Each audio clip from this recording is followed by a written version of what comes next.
My son was a good kid who was just working, hanging aluminum siding, and two thugs come to kill the owner of the house, who my son didn't even know. He was just hired to do work on it. And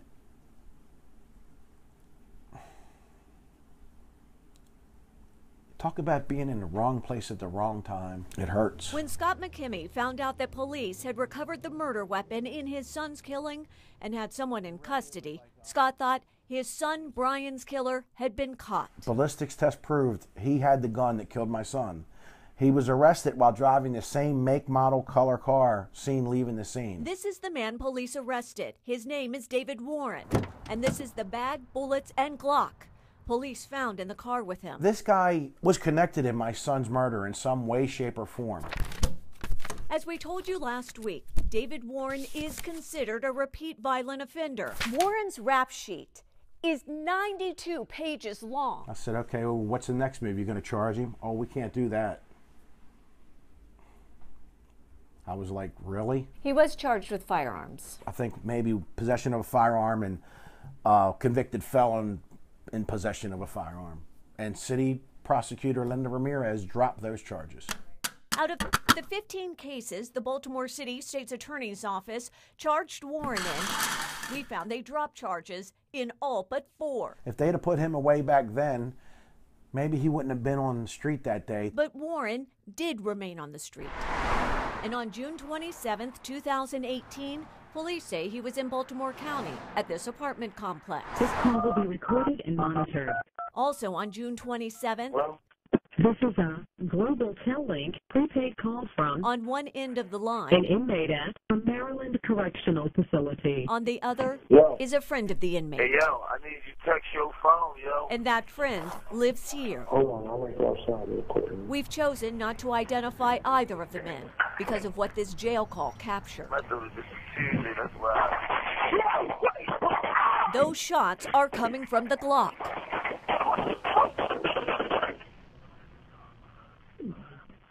Hello? The same Glock used in Brian McKimmey's murder. What was that?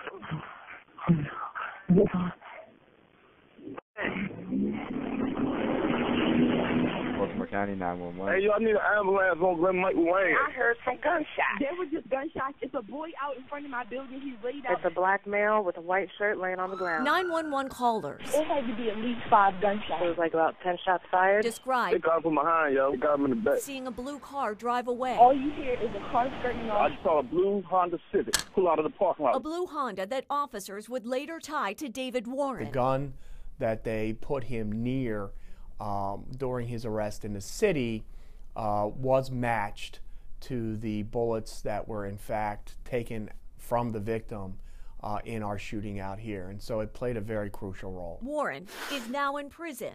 An attorney with Baltimore County State's Attorney Scott Schellenberger's office put him there. We were happy to finally convict David Warren. Warren was charged with attempted murder in the jail call shooting. He pleaded guilty to a lesser charge last month. We were able to get a guilty plea on a first-degree assault and use of a handgun in a crime of violence.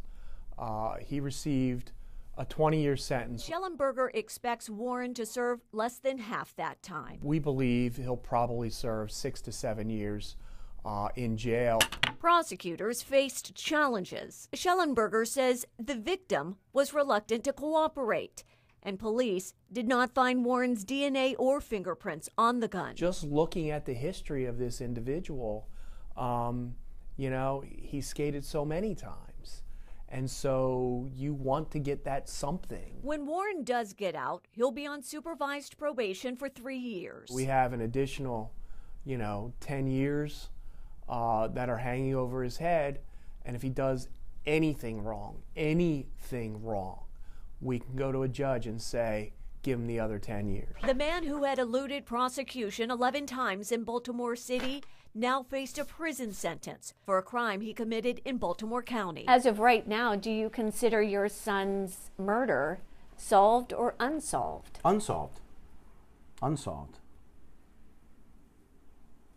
No one's been charged with his murder.